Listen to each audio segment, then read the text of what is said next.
She's cute, but she's not really wife material.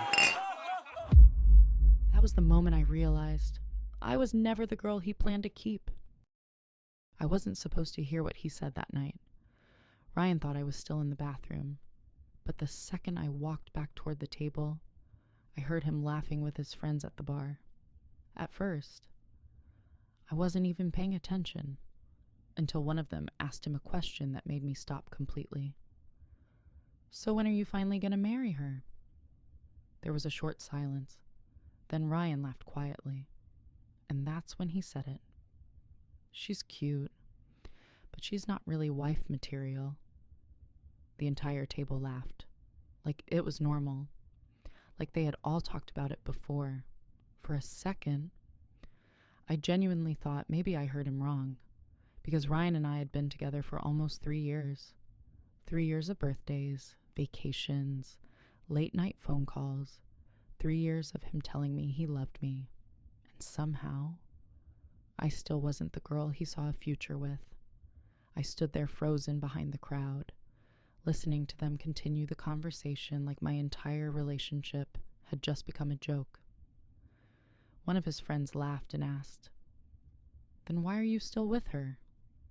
Ryan shrugged casually before taking another sip of his drink. "I don't know. She's comfortable." Comfortable.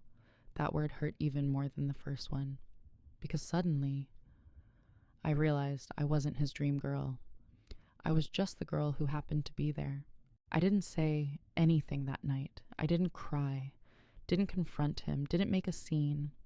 I just stood there for a few more seconds, listening to the people at that table laugh about a relationship I had taken seriously for years, and somehow that hurt more than the words themselves, because Ryan wasn't embarrassed. He wasn't drunk. He said it comfortably, like he truly believed it. That night, I went home before he even noticed I was gone. A few minutes later, my phone started buzzing. "Hey, where are you? You left? I'm coming over." I stared at the messages silently from my bedroom floor, and for the first time in almost 3 years, I didn't feel safe talking to him anymore. Because once someone shows you how they truly see you, you can't unhear it. The next morning, Ryan showed up at my apartment pretending nothing happened. He kissed my forehead, made coffee, acted like we were normal, and honestly, watching him behave so casually after humiliating me the night before made something inside me shut down completely. I suddenly realized something terrifying. Ryan loved having me around, but he never respected me. And once that thought entered my head, I couldn't stop seeing it everywhere. The little comments, the way he dismissed my opinions, the way he joked about me in front of his friends, the way he always made me feel lucky just to be chosen by him. For years, I confused attention with love, and that was my biggest mistake. Over the next few weeks, something inside me slowly changed. I stopped arguing with Ryan, stopped asking for reassurance, stopped trying so hard to be good enough for him. And strangely, he barely noticed. That was the worst part, because the less emotion I showed, the more normal he acted. Like he genuinely believed I would stay, no matter how little he valued me. But behind the scenes, I had already started planning my exit. I threw myself into work, started going to the gym again, started spending more time alone, and for the first time in years, I began building a life that didn't revolve around someone else choosing me. Then one night, Ryan looked at me across the couch and casually asked, "Why have you been acting different lately?" I almost laughed hearing that, because after everything he said, he still expected me to stay the exact same girl. The girl who waited for his attention, the girl who accepted crumbs and called it love, but that girl was disappearing more every single day. A few weeks later, I quietly signed the lease for a new apartment across the city. I didn't tell Ryan, didn't tell our mutual friends. I just packed my things slowly while he kept assuming our relationship was perfectly fine. And honestly, watching him feel so secure while losing me at the same time became strangely satisfying.